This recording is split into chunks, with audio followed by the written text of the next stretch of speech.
Hello and welcome to the Too Much Time on Our Hands podcast. If you're joining us on YouTube, hello. Wave everyone, just wave, keep waving.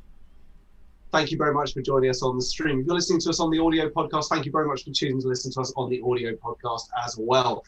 You could stream, you could watch us on YouTube if you wanted to, but you've chosen to listen to us, and that's fine. You won't see my face, and Russ's face, Dan's face, or Duncan's face. But let's have a little wave first. Hello, Duncan. How are you?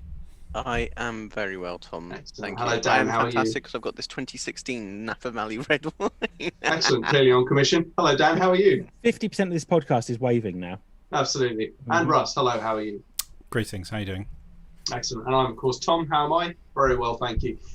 I'm delighted to say that this week's podcast is a very special one because, of course, it's a return to Dan's favourite format of the pod. It is, of course, a...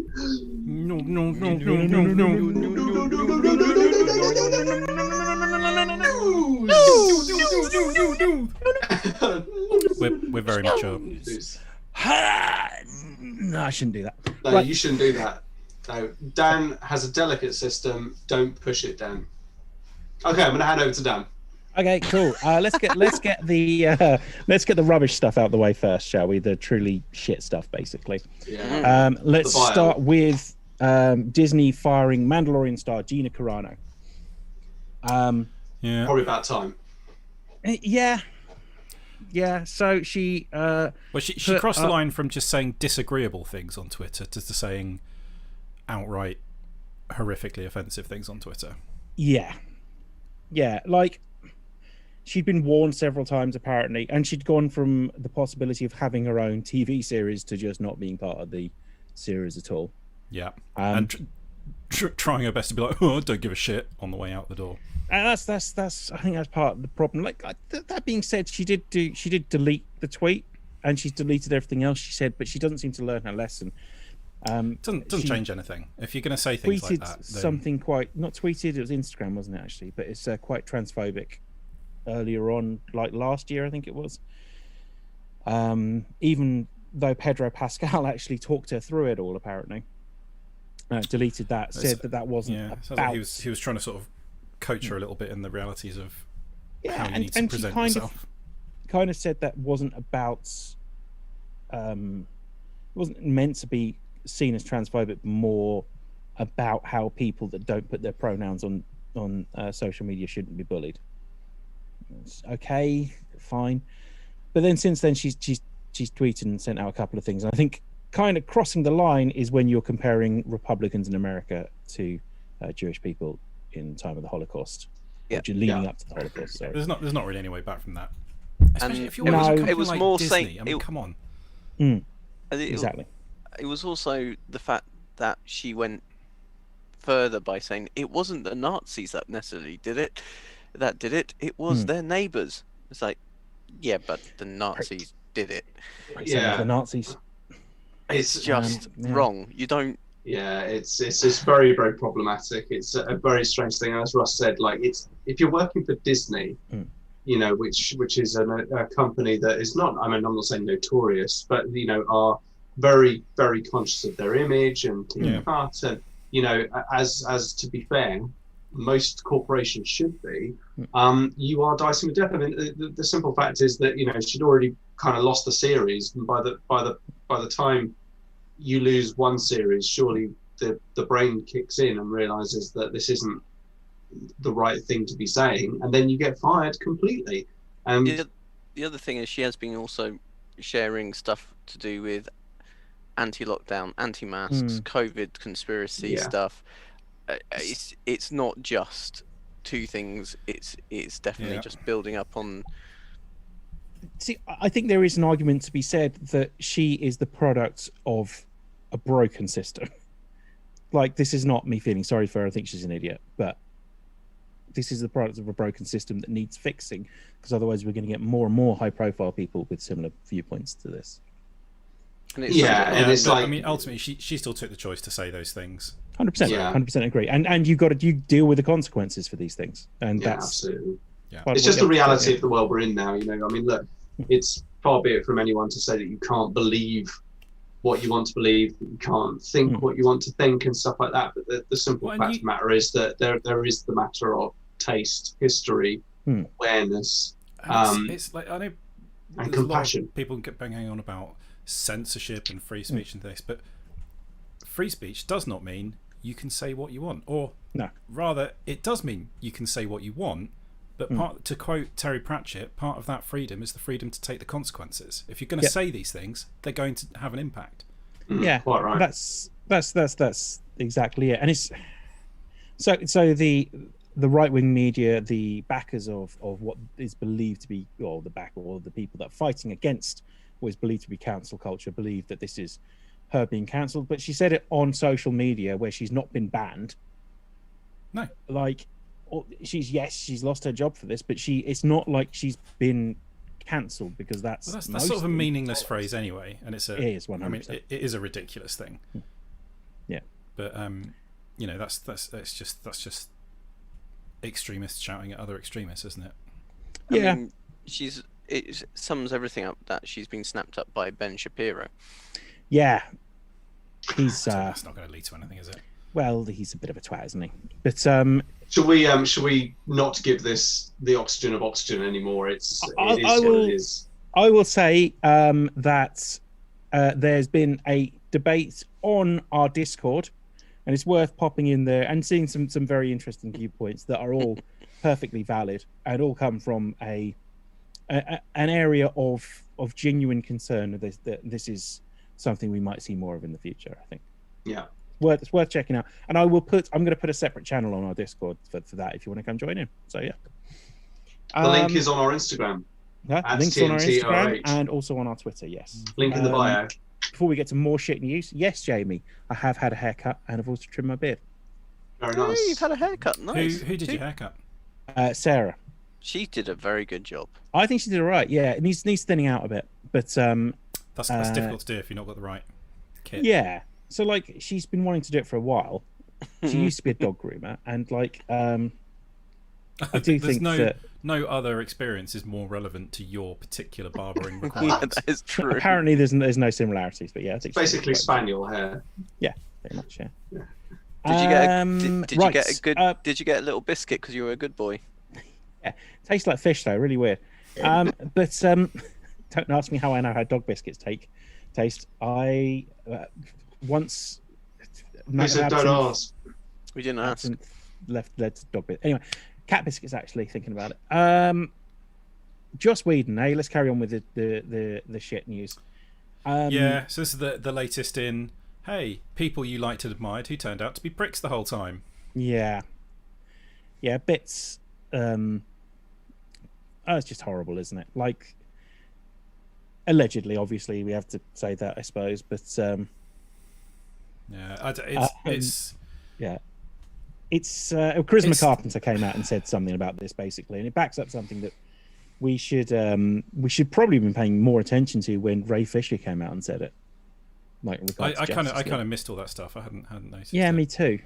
But I feel quite bad about that now. It sounds awful. Sucks. I don't want to talk too much about that because it's just yet another guy in a position of power who is abusing it and presenting a really hypocritical face to the world, like all those interviews he did where there's fawning journalists going, "Oh my God, you're so amazing at writing female characters. Is it because you're such a wonderful guy?"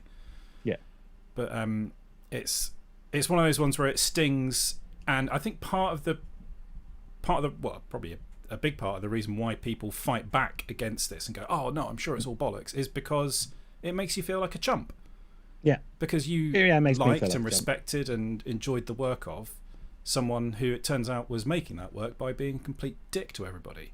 Yeah, there's some particularly like horrific stuff, like the idea that he wasn't allowed in a room alone with Michelle Trachtenberg because he was basically bullying a minor, allegedly, obviously. Well, yeah, I mean, but it sounds like Charisma Carpenter was basically fired for getting pregnant at an inconvenient time. Yeah, and refusing to accept 1 a.m. call times and things like that. It's just utter bollocks. Like, if you get a chance, read James Masters' story as well. That's horrific as well. But it's just horrifying. But there's loads of stuff online that updates That's updated daily. Almost another person coming out and saying something.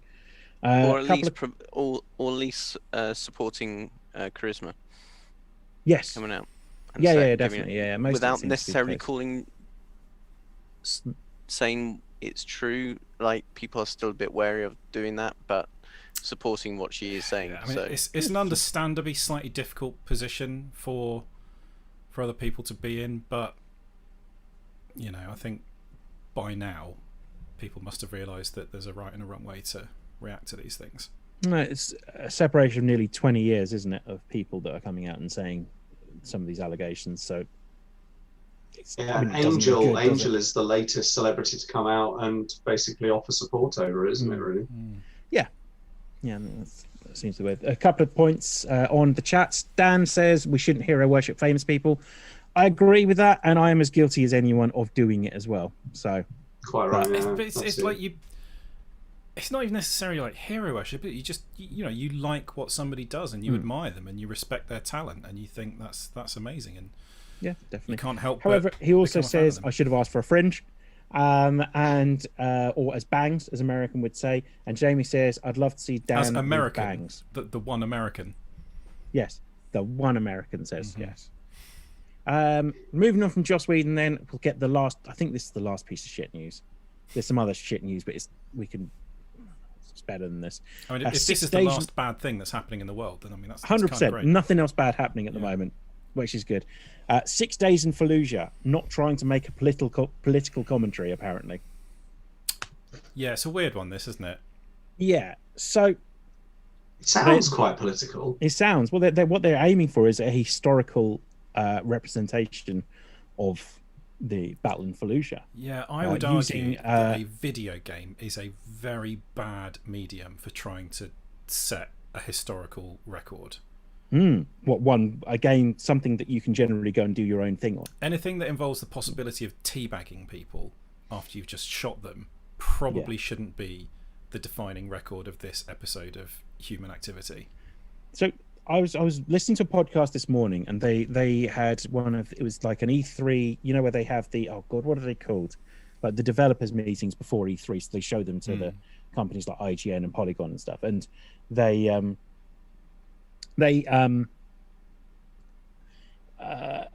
said that this was shown. It was originally meant to be made by Capcom, I want to say. I might be wrong on that. It's been knocking about for a very long time, hasn't it? Yeah. It was shown to the likes of IGN and Polygon, and within 3 days it had been dropped originally. So now it's been resurrected and has been described as the least likely game that you'd expect to be resurrected. So it's almost like one of those 90s shooters that was built on the build engine, if you know what I mean. It's like back in the days of like Duke Nukem, when everyone tried to cash in on the build engine's 3D, and a bit of an edgy tone, and they just went way too far with it. Yes, it's like they saw the sort of the controversial levels in Call of Duty and were like, let's do a whole game of that and make it all like really serious and meaningful, but also you run around murdering people left, right and centre. But here's the thing, right? So they've gone for what they believe is a historical representation of the Battle of Fallujah, right? But they're not going to include some of the alleged atrocities that were meant to have been committed. So White Phosphorus apparently is the big one that comes up. Played a big part in the battle. It's horrific. Anyone that's played Spec Ops: The Line, they do a very good demonstration of what White Phosphorus does in that game. It's pretty awful. It's horrific. Yeah. But once again, this is divided the internet with people saying that video games shouldn't be political, and not realizing that so many video games that they love are political. Most of them put up things like video games shouldn't be political, like BioShock. I'm like, okay. But or Spec Ops: The Line. I saw. I'm like, what the fuck? It's like, just such a meaningless thing. Like, political doesn't mean anything in the context that they're saying. What they mean is, I just want to play it and not think about anything. If that's what you want to do, fine. They then said that most sci-fi isn't. So I saw someone say that most sci-fi is not political. Like, tell that to George Lucas. Yeah, exactly. Independence Day, the hero is the president. So yeah. I mean, yes, obviously the Expanse is not political, or District 9 is not political in whatever way. Star Wars is pretty political. Yeah, but Phantom it's a bunch of rebels taking down. Doesn't matter. Yeah. Yeah. I threw the Senate at him. The whole Senate. So anyway, this game seems to be historical when they feel like they want it to be historical, but they don't really want it to cover all the really nasty stuff. Well, I mean, if you were to get a historical history games kind student of fall flat up in here, they would probably tell you that all history is, by its very nature, and the fact that it's written by someone with a perspective is subjective and just one side of a story. So you can't really ever write a definitive historical record of something, because it is always going to be influenced and prejudiced by the views of the person writing it or directing it or whatever. Absolutely. I mean, some of the most revered documenting of military history, especially the Second World War, people like Basil Liddell Hart, you know, they are phenomenal works showing the military maneuvers that were taking place, but they gloss over. They almost exemplify, you know, SS atrocities, but don't mention any of the very few of the Allied atrocities that we know for a fact actually took place during the Normandy campaign, especially. Well, it's one of those things where, I'm sure it's excellent that they took 100 Marines and soldiers and got their viewpoint on it, but they're going to have a fairly biased viewpoint, most likely. So here's what Peter Tanter, the vice president of Highwire Games, who's making this. There are things that divide us, and including those really divisive things, I think distracts people from the human stories that we can all identify with, Tanter says. I have two concerns with including the phosphorus as weapons. Number one is that it's not part of the stories that these guys told us. So I don't have an authentic factual basis on which to tell that. That's most important. Number two is I don't want sensational types of things to distract from the parts of that experience. I can't just help but think it better just make the game in a don't tie it to real world things. Yep, I agree. I mean, Call of Duty Modern Warfare got round it by just referring to the territory they were fighting in as the Middle East. Yeah, Redly Deadly got round it just by referring to them as the Reds. So you know, there we go. Yeah, definitely. It just feels it's a bit have your cake and eat it, isn't it? It's like it's super real and this all really happened, but don't like think about it, just play it. But it's all real. These are real people that these things really happen to, but don't like expect all of their viewpoints and things, because that would be unrealistic and divisive. You can't have it both ways. Dan says, I think you can enjoy the works of particular creators and separate from your feelings about that person. Yeah, I think so. And also, I think with something like this, so I'm not going to stop watching Buffy because of this. I think broadly we've all reached that conclusion. I still want to enjoy Father Ted. Exactly, yeah. And he's so, yeah. And Firefly. Yeah. He also says everything is political. Especially anything video game or film or music or everything is agreed. James says history is written by the winners, and that's pretty much what's happened here, because they're only interviewing the Marines involved in this. And Ferglin, nice one, Bass. How you doing, bud? Nothing is wrong with the fact things are political. Exactly. Well, yeah. Just don't like them doesn't mean it shouldn't necessarily be in it. And it shouldn't be a hard experience. If you want to make something that's meant to be a hard experience, you got to make it a hard experience. I know this is not me trying to add a lighter tone to something that's really serious, but apparently, and I've put but there, Assassin's Creed Valhalla, because some of it's based in around London. Yeah. Apparently, that is actually reasonably historically accurate.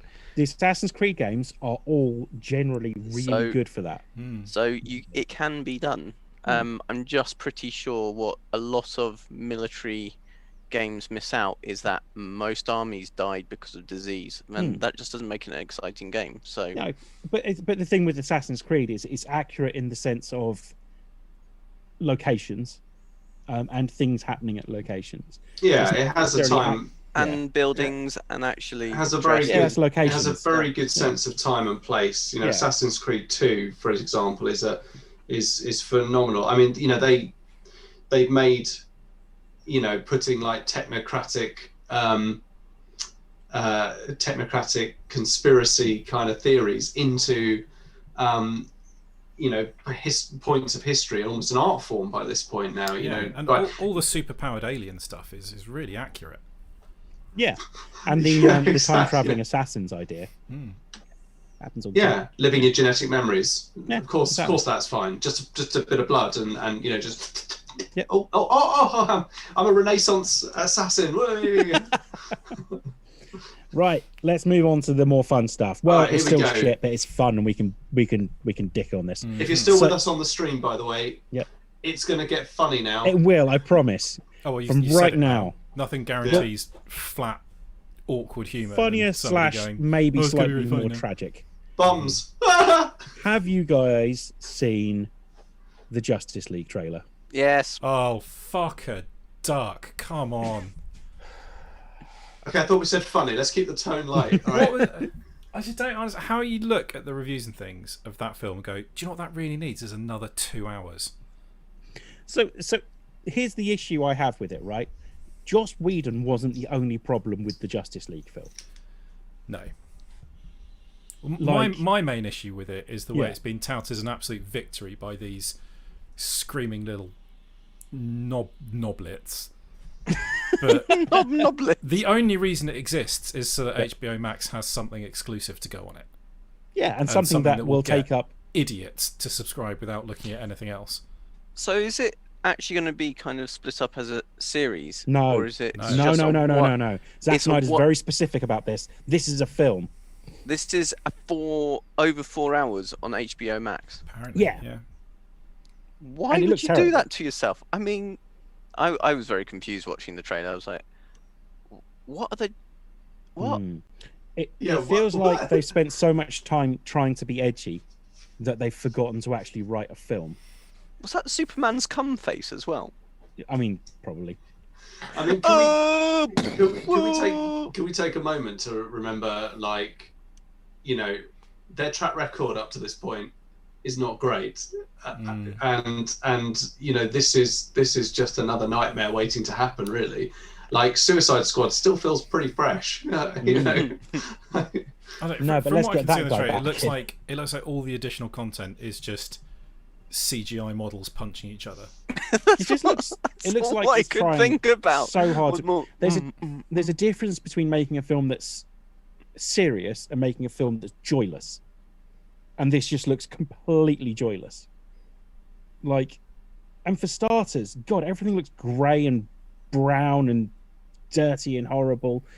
And like, this is meant to be like an occasion that we should all be like, this is Wonder Woman and Flash and Batman and Superman. This is meant to be awesome. And that robot dude and the fish guy.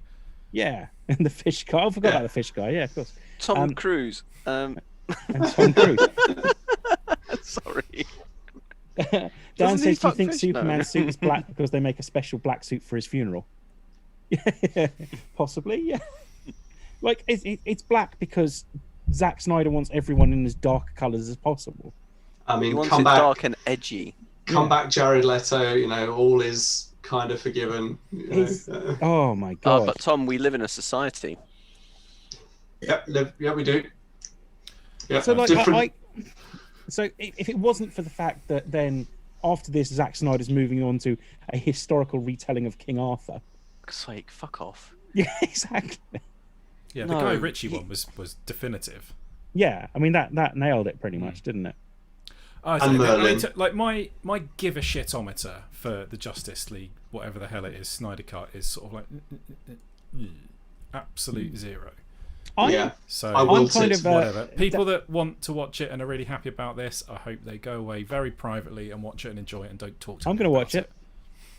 I'm going to watch it. Yeah, so we hope you do it very privately and don't talk. I've got HBO Max. No, sorry, I haven't. Thinking about it. You're going to alienate a large section of our listeners. It's just that I frequently travel to America to watch HBO Max. That's all. There's nothing actually illegal about using a VPN to access. Oh, okay, then yeah, I've definitely got HBO Max. Yeah. It's just more. I haven't actually watched the original Justice League. I haven't even watched Batman versus Superman. Don't. Okay. I mean, they're bad. They're not even enjoyably bad. They're just bad. Yeah. Because I just remembered Russ's review of Batman versus Superman of basically two toys going burst. It just leaves you feeling confused and angry with a slight ringing in the ear. This is what the trailer did to me as well. I was like, I'm really confused about this. I'm not angry, but it's just so joyless. I don't like films that make me feel confused and angry. I mean, that's why I don't watch Inception anymore. It is. I mean, aside from all that stuff as well, it is just a bad movie. It's poorly assembled. It's poorly written. It's confusing. For a a blockbuster superhero movie, the plot doesn't make any sense, and not in the sort of fun way where it's like, just don't worry about it, we're all having fun kind of way that a lot of the Marvel movies plots don't really make sense when you look at them. But you just literally don't understand what is going on. There's so much unearned pomposity in these films.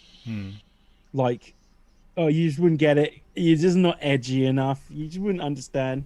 Get Batman, loads of guns for starters, and not like in Tim Burton's. Whoops, we just put some chain cannons on his Batwing. Why? Because it looks cool. Is he going to use them to kill people? No. Is he? I mean, he will kill a few people, yes, but Yeah, but I mean, it's just like Batman's got his dark like and edgy. fingers crossed, or I wasn't looking at you rules for killing people. Yeah, basically, yeah. I'm sure they lived. Yeah, is his rules now. But oh god, no. Dan said we should all watch this together and just shit on it, basically, throughout the film. I thought Dan was asking about watching the trailer and shitting on it. On the one hand, I would like to do that, but also it means sitting there for 4 hours. Cocking hours. Have a few beers. I don't know. It might be fun. Really have 4 hours spare. Can we not just watch the extended editions of the Lord of the Rings movies again instead?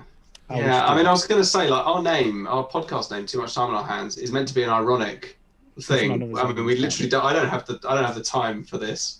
4 hours, no, I don't have the time. If I've got 4 hours, I've got stuff to do. Expanse. Yeah, my spare time is too precious to waste on the Snyder Cut. I'm not watching it. No, couldn't give a shit. And also, the Snyder when the Cut children have grown up and missing... left home, maybe. The Snyder Cut is missing an ending there. So some comments regarding this. They tried to make the costume as black as possible in Man of Steel without making it black. That's very true. It's so dark in Man of Steel when he's got his edgy beard as well. Yeah, that's oh god, I hate that. Bass says I'll try HBO Max when they put up Dune. That's a good point.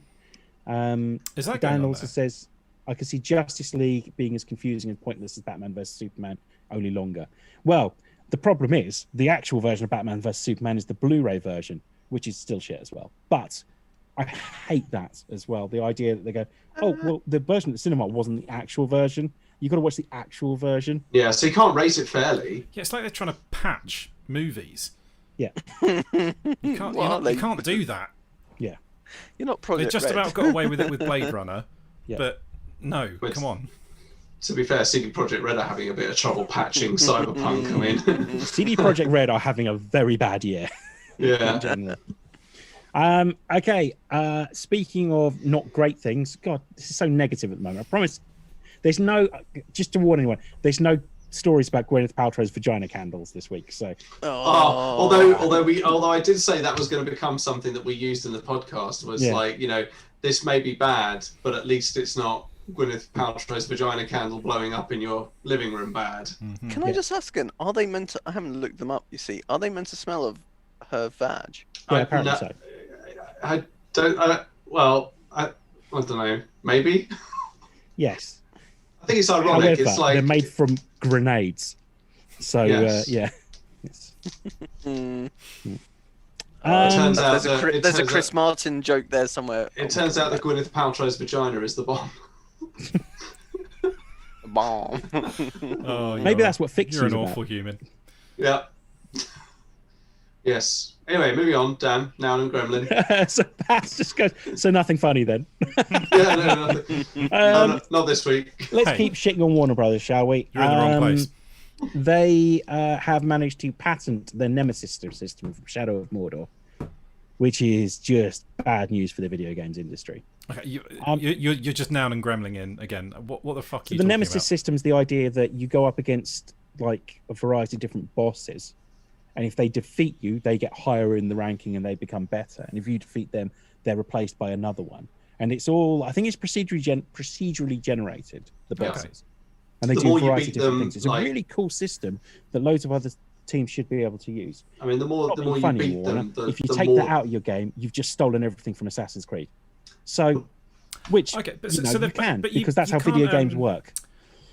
But a patent is like for a specific piece of code or something. So if somebody else can work out another way of doing the same thing, then they'd be able to get around it. Yeah, but I'd imagine Warner will. The idea is that it's meant to be like I listened to Mike Bithell talking about this, which is that he used the movement system from one other game for one of his games. I can't remember which one it was. And he goes, I didn't go up to them and ask for it. There was just a GDC talk on this, on getting people to use other systems. Because that's what video games are. You're building on other systems. Like if you everything is built on something else that someone has done. If they were all built from scratch, none of them would ever get made. Well, they wouldn't get made. And at some point you'd cross over into something. Like you shouldn't be able to patent these systems. Now, copywriting something so like copywriting like Lord of the Rings, so someone else can't just make a Lord of the Rings game. Fine, I kind of get that. Intellectual property, that's the word I was looking for. So this happens with engine licensing. So with all very different, isn't it? To copyright. Tom, these two are just talking over you. Say your piece. No, all I was saying was like this is the thing that happens with engine licensing. Like take id's engines, Quake engines, Quake 2, all the way up. People have been using them, modifying them, adding scripting. For instance, Half-Life is built on modified Quake engine, and it's stuff that Valve built onto it. That was only possible because of the engine. That, in my opinion, I think is stuff that should be allowed to almost be used by anyone because it's only possible for that to work with it. And if there's a sort of a licensing way that you can do this, like if Valve created something heavily modified something, created some scripting that worked but only would work with the Quake engine, then surely sharing that is best for the industry as a whole, and therefore should be more free and easy to kind of swap between developer houses. So actually kind of taking a system like this that is probably built on and able to be created because of the engine that it's using, to make that a proprietary thing by patenting it, I feel is one of the worst practices of 100%. Of the developer community these days. Exactly, and you look at the fact that the combat mechanics are pretty much exactly the same as Assassin's Creed, and you can only do that because Ubisoft haven't patented like anything from combat system from Assassin's Creed. Patents are for like it is quite difficult to sort of patent something like that because you can't really point at a diagram of it and say this is how it works, and nobody else is allowed to do the same thing. So there's probably ways around it. I mean, it's like the Lego brick, isn't it? It's like the Lego brick. To slightly play devil's advocate, you can understand companies wanting to protect their investments that they've made in things. It costs a lot of money to develop these, and you don't want to plow all that investment into something only to see other people fuck off with it. But you look at what it's Unity, isn't it? You can just go on their website and download Unity and start playing with it, and it's free. And you only have to start paying for it when you start selling games made with it that hit certain volumes. So basically when you start making money out of it, you have to pay for it, which strikes me as perfectly reasonable. The problem you've got is if everyone patented every system from a video game, then no video games would get made. No, and I think so. You've got to be a good neighbor with this. You can't just like all the Samsung and Apple have been having loads of argy-bargy about this. You can't patent something that's just like a concept. You can't patent the idea of hitting someone with a sword or jumping or things like that. But there is a system behind that you probably, in the same way as the Nemesis system, could patent if you wanted to. But it seems a bit because all you need to do is just not release the source code. You don't need to patent something if it's not out there in the wild. In fact, when you do patent something, you have to write down how you did it. For me, it's slightly concerning that they are that concerned about everyone else making games that could be influenced by this game, that they don't have enough good ideas to be able to keep up with that. So, hang on, this is Warner brothers who have patented the or attempt. Has the patent actually gone through, or is it just submitted the patent? No, it's just gone through. So it's an interesting that means one. You can actually find the patent. You can actually, therefore, the patent. This is stupid because the patent is only valid for a certain length of time as well. Yeah. So they've only got rights to that, and they will only be specifically within that patent for a set period of time. Patents are good because it protects you for a period of time, but after that, it is freely available, and people then don't necessarily have to give you money.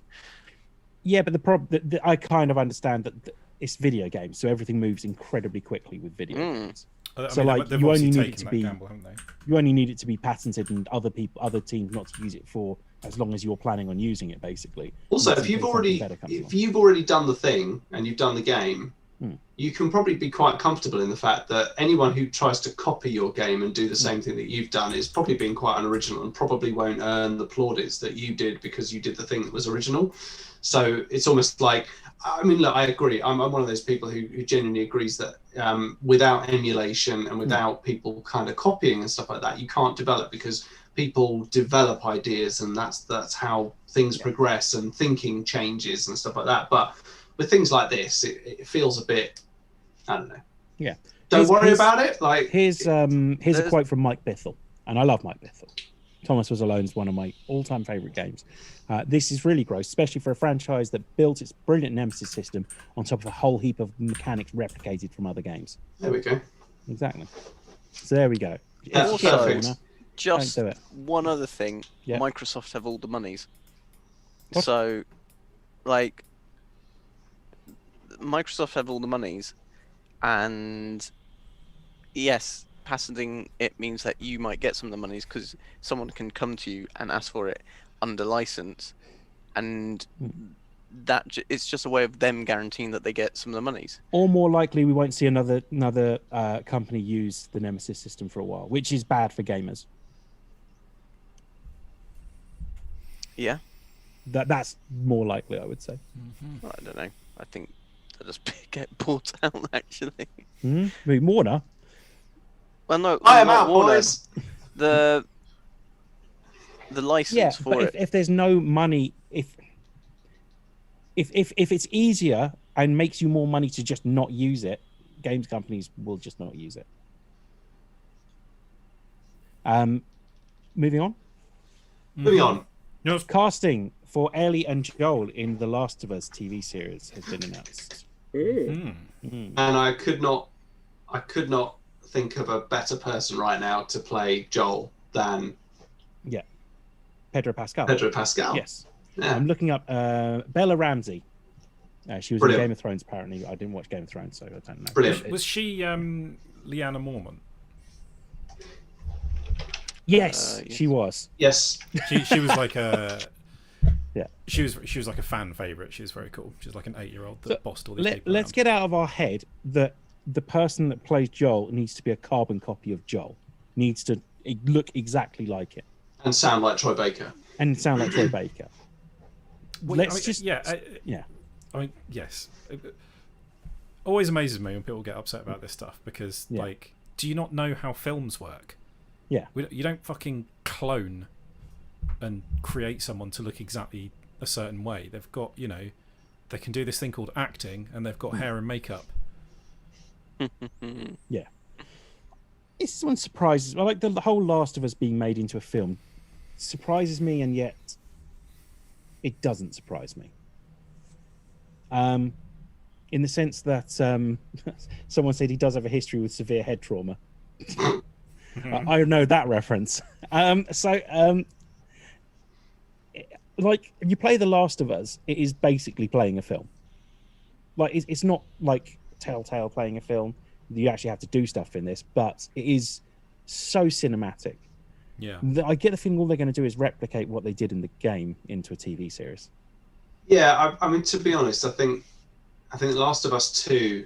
Yeah. I mean, I would say one of the best games I've ever played. Really enjoyed it from start to finish. Some of the more interesting sections probably didn't include Joel and Ellie so much.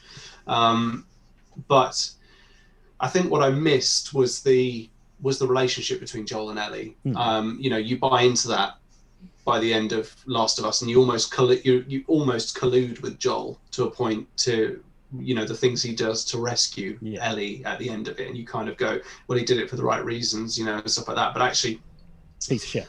He is a piece of shit. He's an arsehole. He's a horrible individual. He's done some really awful things, and he even says at the end of the first game, he says, when you're trying to survive, you have to find things to fight for. It's a very selfish thing he does. Yeah.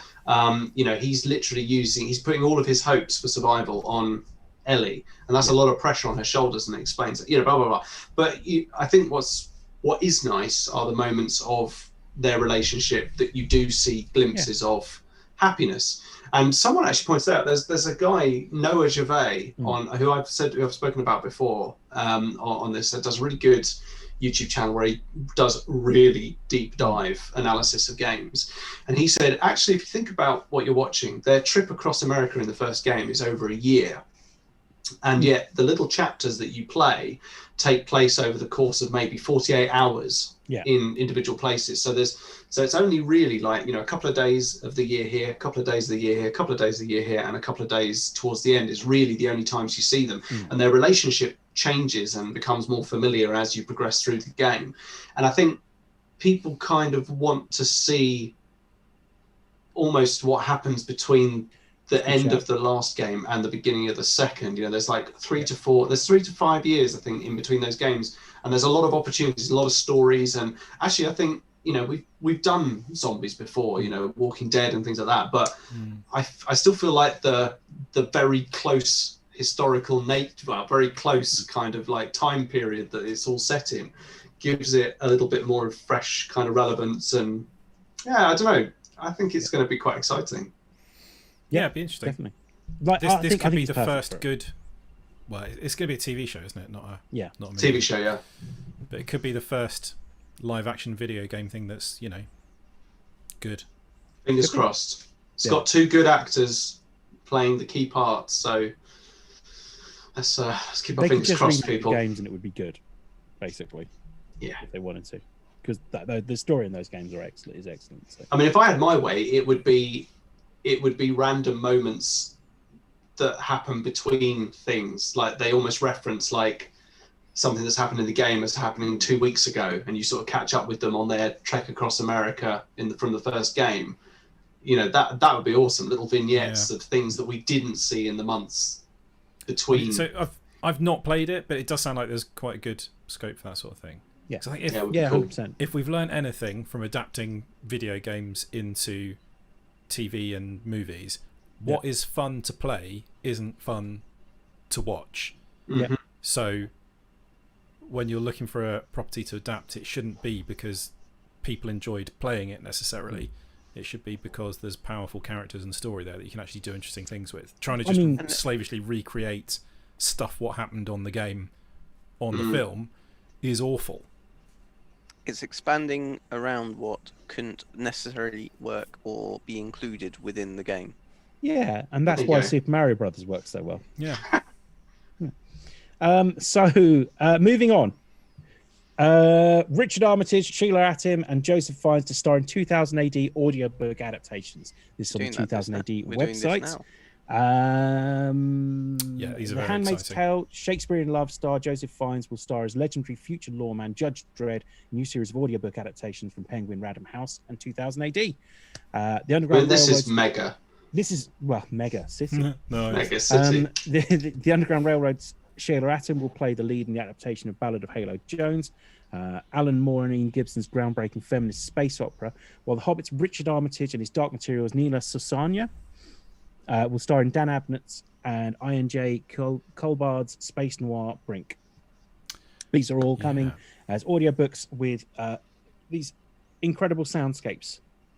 They're like full dramatic productions. They're not just narrated audiobooks either. They are acted and with full on scores and Foley effects and in the same vein as the BBC Lord of the Rings adaptation.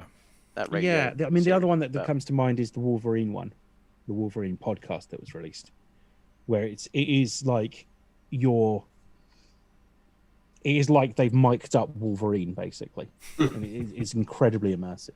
It's really, really good. So well worth a listen if you get a chance to that. So yeah, I think it's absolutely mega. So I've not read all of these, so I'm quite looking forward to exploring these as a way of catching up with them. There's a particularly good social media and PR campaign actually surrounding it at the moment. Some really nice work actually has gone into it. They've clearly got an eye for the property that they're working with at the moment, and seem to have a really good handle on the kind of visuals and eye-catching sort of graphics that I think people who have read these books and are now going to listen to them like this will really appeal to them. So yeah, it's pretty cool.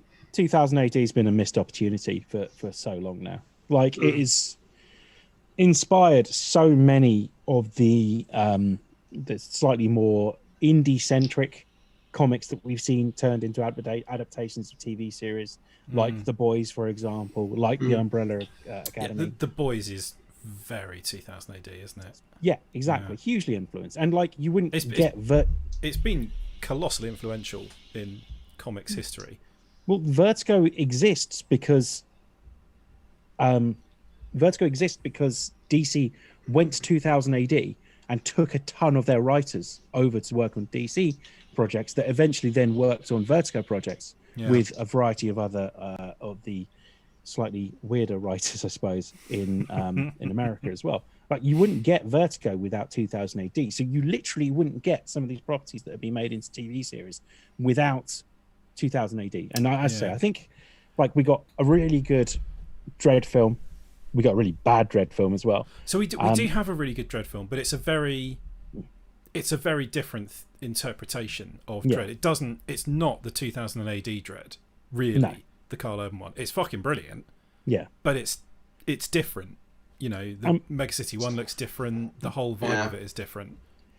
And I think they did what they needed to do, and they did it excellently. And if they tried to do full on straight from the page to the screen, I mean, they didn't have the budget for a start, and you end up with Sylvester Stallone with a golden chicken on his arm. Yes, which is just utter bollocks. Yeah. And we're apparently getting a Duncan Jones directed Rogue Trooper as well, which should be really good. Love Rogue Trooper. So nice. So like shy of that, this is about as close as we're going to get, at least for a bit. And I think it lends itself really well to this. So they're doing America and the Pits for the Dredd ones, aren't they? Yeah. I've not read. I've read America. It's amazing.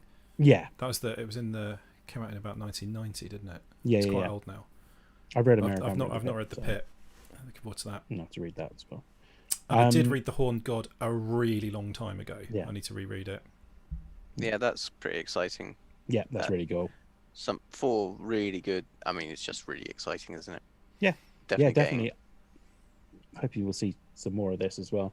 Adam Wolford said Wolverine: The Long Night was a very well done audiobook. If that's the one you're on about, that is the exact one I'm on about. Yes, that is really, really good. Definitely worth a listen. So yeah, we're gonna have more on this 2000 AD stuff coming up at some point soon.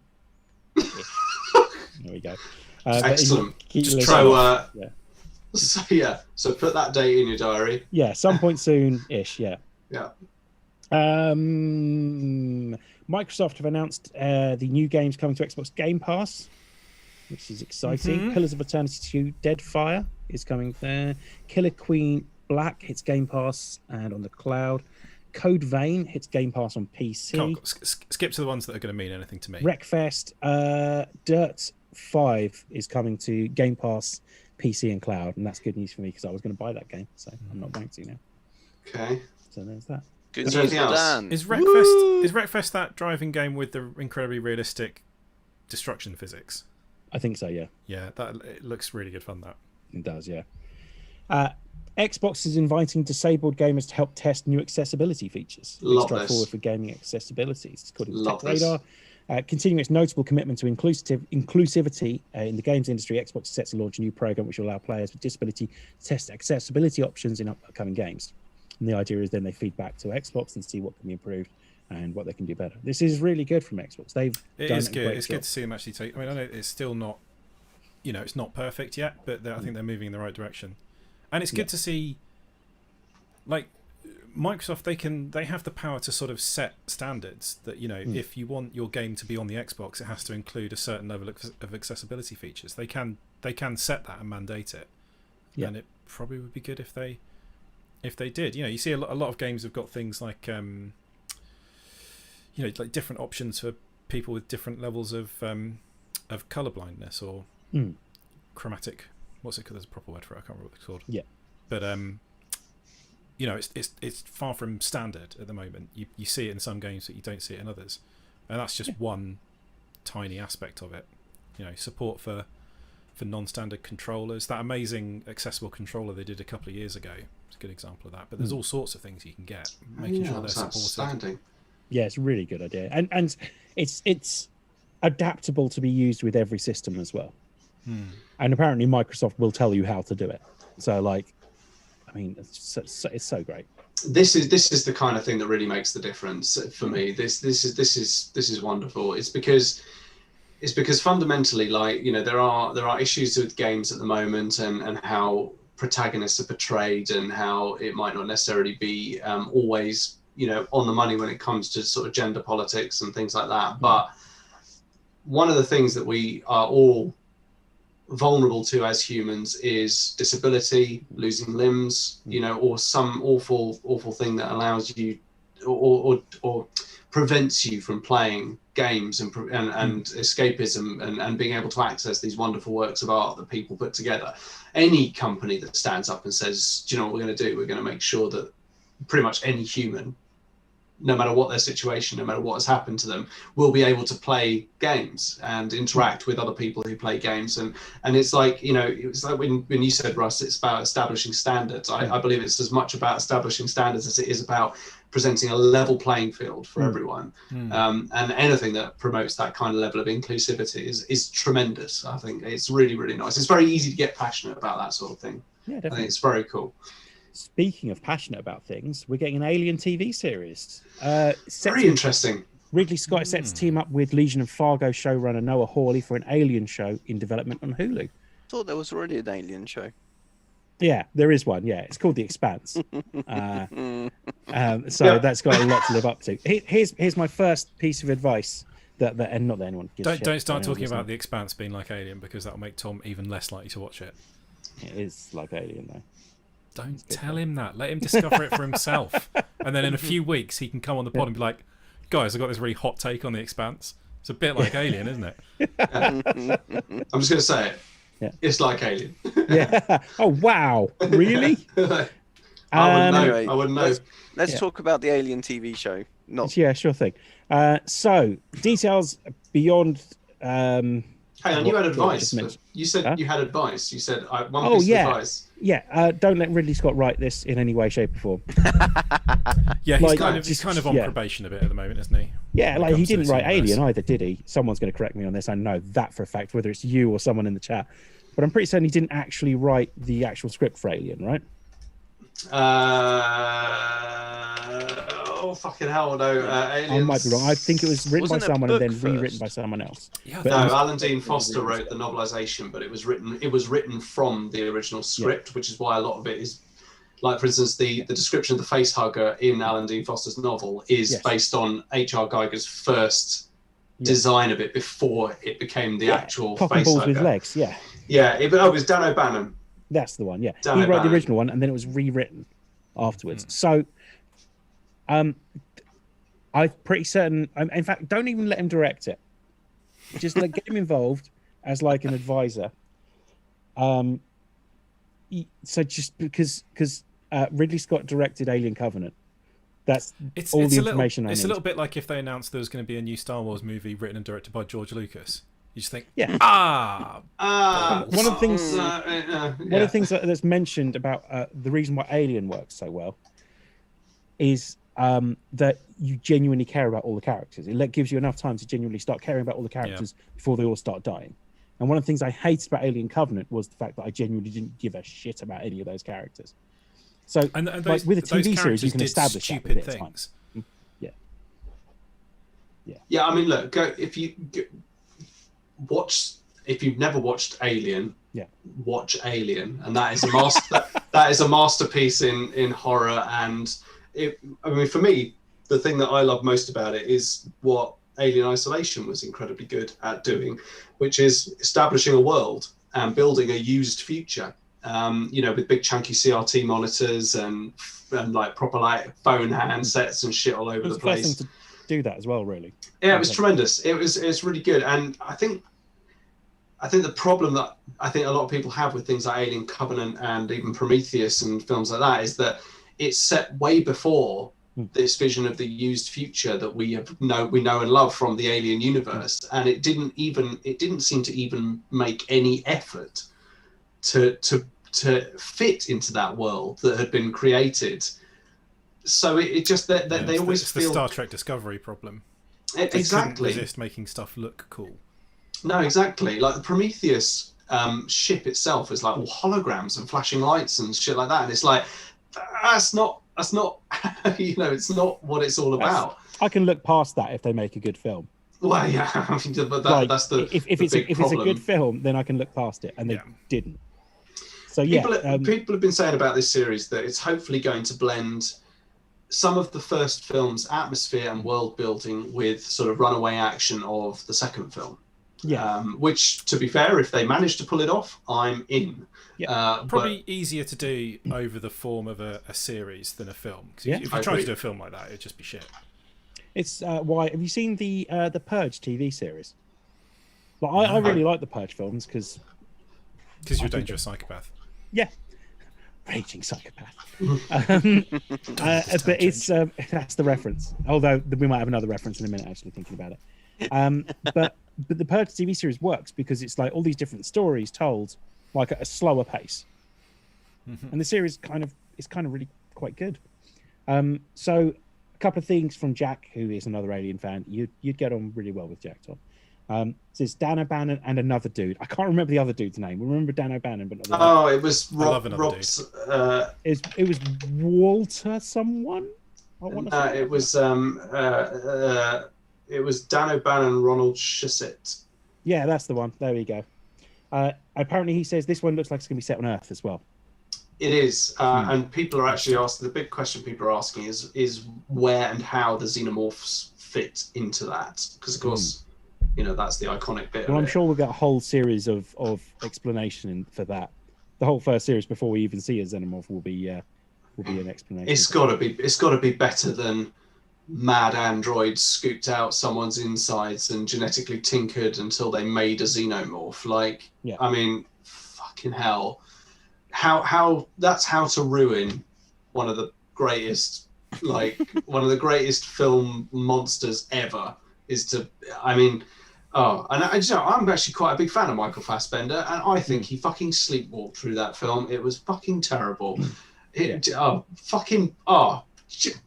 really fucks me off, that film. Every time I think about it, I just get really angry about it. So I think about Alien Covenant, and then I think about Blade Runner 2049, where Ridley Scott was involved, but not as involved. And I think about how good a job Denis Villeneuve did with Blade Runner 2049, and how the Alien films could be better if Ridley Scott just went, maybe you guys should do a bit more of this. Yeah, just be an executive producer, and in the classic term of executive producer, just sit on a chair and just watch people do it. Because quite frankly, your last effort was awful. Like, you ruined what you started, so it's not fair. Basically, it's George Lucas all over again. Dan even says, I was excited for the Alien TV series until I heard Ridley Scott would still be involved. And apparently, Wreckfest is a demolition derby style game. Yeah, I have to get that. It looks like quite good fun. You're a bit of a connoisseur of the Destructomatic sort of game, aren't you? I do quite enjoy that kind of thing, yeah.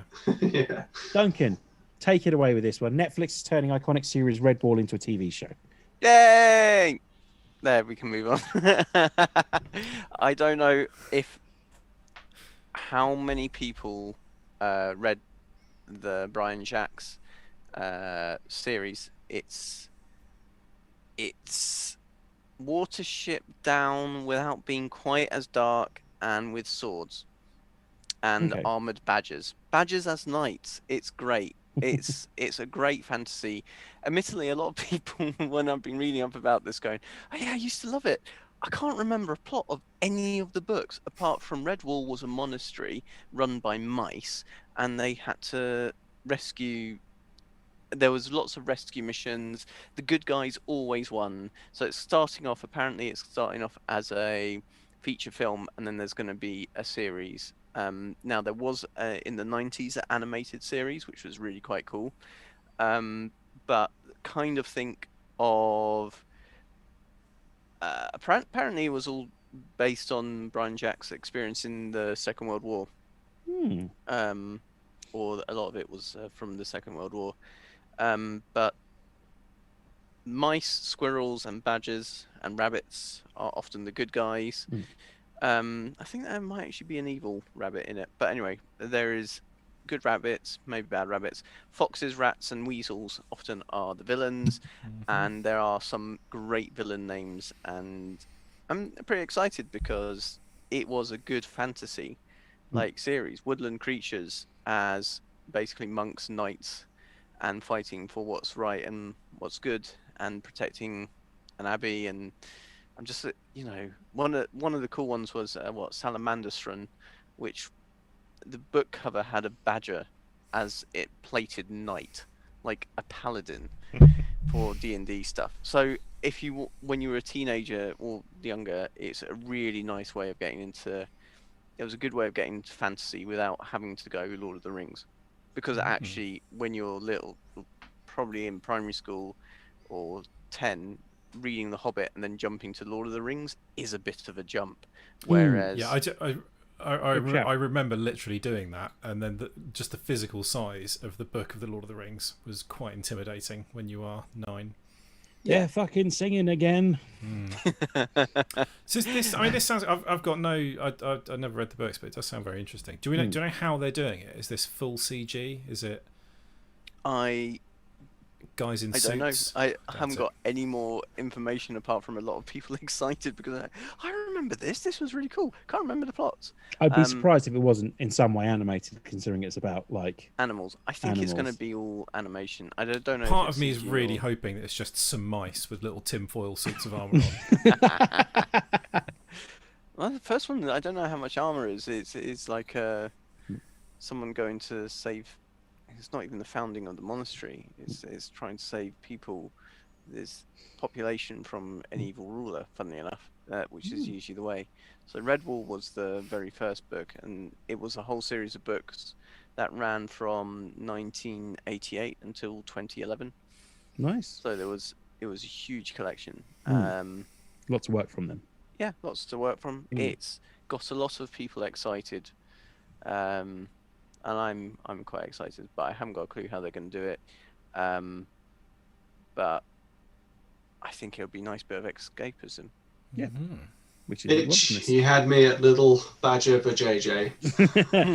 what a segue. We're getting a new Gremlins film. Secrets of the Mogwai. This is G4, baby. It's going to debut on HBO Max.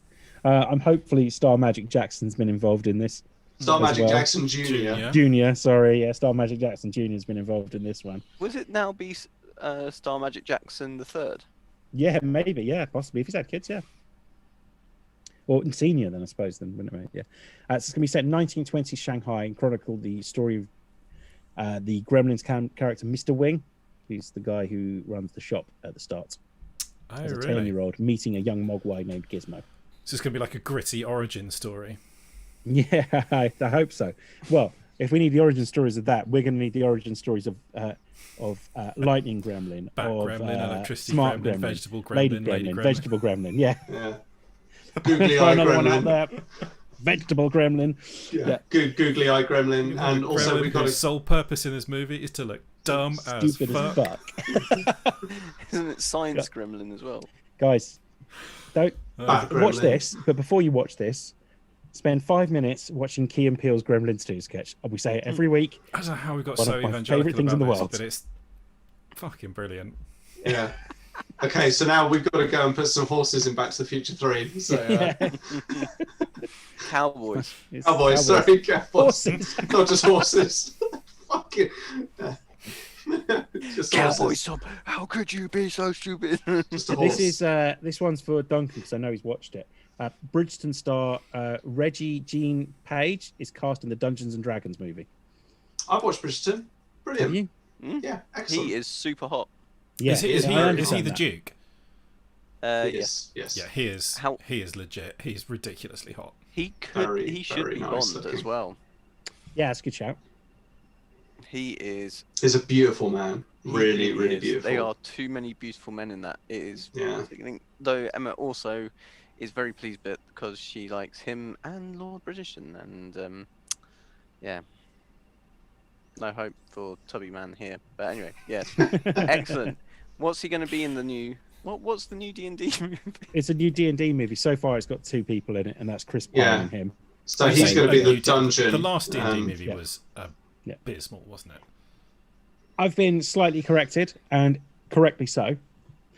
Jack has pointed out that it's actually an animated series called Secrets of the Mogwai. I just got carried away with the idea of talking about Star Magic Jackson Jr. and the Gremlins 2 skits. It's not a film at all. No, TV series, animated. Resign in disgrace, Daniel.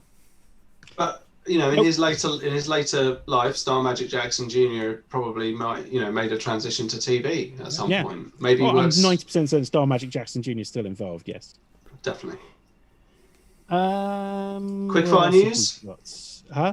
Let's do some quickfire news. Yeah, Red Dead Redemption 2 Online surprises players with biggest 2021 update so far. Interesting. I say this because I know there's a couple of people in the chat that I've been playing Red Dead Redemption Online with, and it's really good fun. So there's going to be a whole load of new systems. Check it out. Load of new missions. Me kind of saying that we should probably get back into it, if anything. But I've also been playing Sea of Thieves, which is really good fun as well. So, but yes. Red Dead Redemption 2, online, good fun. Ryan Johnson's Star Wars trilogy is still in the works. Good. Yeah, that's exciting. Let him do whatever he wants. Yeah, that's Last Jedi was arguably the best of the series. It was. Yeah, I think. Yeah. I think they should just run it past J.J. Abrams before doing anything, and if he absolutely fucking hates it, then just greenlight. Just go for it. Don't change anything. Yeah. That's perfect. Nailed it. Yeah. 5 back catalogue Xbox games have been given an FPS boost up to 2 times as fast, or 2 times as fast up to 4 times as fast apparently. Far Cry 4, New Super Lucky's Tale, Super Elite 4, UFC 4 and Watch Dogs 2 in like a bit to show what the power of the new Xbox basically, which you still can't buy anywhere. Which you can still can't buy. I've got one. That's dead on, Ross. That's exactly how it sounded. Did you? That was felt unnecessary, really. I'm honest with you. That felt unnecessary. Yeah, that felt entirely necessary. Let's turn the Disney Plus advert off. We're getting Disney Plus Star, which is basically them going, all that shit we bought off Fox. Here it is. There's some good stuff on there, isn't there? Atlantis it looks amazing. There. Yeah. Deadpool. Grey's Anatomy, season 1 to 15. Yeah. 24 though. I'll watch the first 3 seasons of 24 again. Oh god, 24 is so addictive. Yeah. If honestly, what they need to do is set up a way where you can just cut out all the irrelevant shit from a series of 24. You get it done in a quarter of the time, and it'd be much better. Yeah. So the inevitable mole inside CTU, the relationship difficulties, the drama with his daughter. It's so when you watch them, and especially when you watch them back to back, it is so obvious that they just needed to fill half an hour every now and then. Yeah. So, and there's always like a whole plot that just goes nowhere, and it's just designed to tie everyone up for a bit. That's why that's why the London one was really good, but it wasn't. It wasn't 24 hours. Sorry, Tom. Just quickly. No, you go ahead. Where's the bit in 24 where they just spend like half an hour on the loo? Because let's face it, we must go in the take a breaks. shit on There is, I think there is one episode in the first series where it comes back after a break, and you see Jack coming out of the bog. Yeah, what happens? You see him waking up after he's had a nap. So yeah, but yeah, I'm quite excited by the fact it's got Scrubs, Modern Family, Lie to Me is on there. As has been pointed out by Jack, all the Alien films as well. Yeah, absolutely. Oh, nice. It's very cool. Die Hard 2, they seem to be extremely happy about being on there. It was the best one, isn't it? Yeah, definitely. It is nice to see some stuff being added to an existing service rather than having to subscribe to yet another fucking thing. Yeah, it's like they finally added all the other bump that you might watch. We just did a week's trial of Apple TV. Now that you can get, you can finally get the Apple TV Plus app on the Xbox. Yeah. So we ploughed through all of Ted Lasso and Mythic Quest, and they're both really good. Nice. Did you watch Mythic Long Quest? Way? A bit of a slow start, but it gets really, really good. Did you watch Long Way Up with our friend Ewan in it? I've got that on VHS, DVD, Blu-ray, everything already. Big fan. Big fan. Yeah, loads of stuff. It's not about. Also, Michelle Rodriguez and Justice Smith are going to be in the D&D film as well. Cool. I can't form a picture of what this is going to be like, this film. Yet. I'm hoping it's going to be based on the cartoon. Yeah. With weird little Updated creepy dungeon master fella. classes? I mean, come on. The dungeon master has to be voiced by Matt Mercer, because that would be... It has to be the little fella with the bald spot. American Dad. Yeah, and Family Guy's on there as well. That's awesome. Yeah. I mean, American Dad nowadays is so much better than Family Guy. Kind of lost interest in him, if I'm honest with you. But it's nice that it's something else to watch. I'd imagine things like Futurama, like all the series up to there's the Comedy Central. It'd be nice to be able to get Futurama in proper HD. Oh, to be fair, it's on Amazon already. I mean, is there a better American Dad joke than when Roger gives Stan a card to go to an acting teacher, and he looks at it, it just goes, what was it? It was something like Henry Meyer Jr. acting coach. This is you, isn't it? I mean, I'm going to show up there and it's going to be you, and Roger just goes, strong possibility. That, I think, is all the news I've got. Well, that's not true. No. There's some WandaVision news, but if you want to catch up on the WandaVision news, you need to listen to the other podcast I do, other Wandering podcast. WandaVision, which is me, Terry, and Steve talking shit about WandaVision. WandaVision is getting very good. At like what? Very, very, very good. What is WandaVision? Yeah. What's he talking about? Your podcast. I thought you meant the Wandering WandaVision. Yeah. I haven't listened to it yet. As if I've listened to that. A couple of comments. Apparently, the Nintendo Direct's just started. Jack says Fall Guys is heading to Switch, which is quite cool. That game is made for the Switch. Yeah, but it'll be about 45 quid on the Switch, won't it? Yeah, probably. Yeah. Bass says he would love the D&D film if it was based on the cartoon. And Dan says, I'd like a D&D film to be about a group of people getting together, play D&D, but then you see them in the scenarios they are playing. So kind of like the Lego movie, I suppose. Like where they are playing and then they become the... That is also basically that episode of Community, isn't it? Yeah. Yes. Yeah, but then like you're actually like playing out, but yeah. Actually, a Lego D&D movie would be awesome. Yeah. For 90% of the movie is just them struggling to arrange a night to play. Yeah. Just flicking through a rule book for about 20 minutes and then going, oh yeah, no, you were right, yeah. Yeah. So, but yeah, Dan says it'd be a comedy, friendship, and bonding. I think that's probably where they'll head. Like I think that's like probably Lego the best way to go, rather than it being like a straight, serious fantasy film. Yeah. You know, yeah, definitely. We're in a post Game of Thrones world here. Yeah. They should, try and lean into the fun. Because the good thing about D&D is it can go so fucking ridiculous. Yeah. Like really weird you can get with it if you want to. So lean into it. I don't think there'll ever be, and this is such an inside joke. Then why tell it? Because it's funny. To literally us. The four of us. Yes. Yes, so what? Tell it after we've cut off. Yes. Okay, so to that end, thank you very much for watching the podcast. If you were watching us on the stream, we're just going to wave. Well, I'm going to wave. Anyway, if you were listening to us, thank you very much for listening to us on whatever platform you were doing so on Spotify, iTunes, whichever one, even SoundCloud. It's all good. It's all gravy.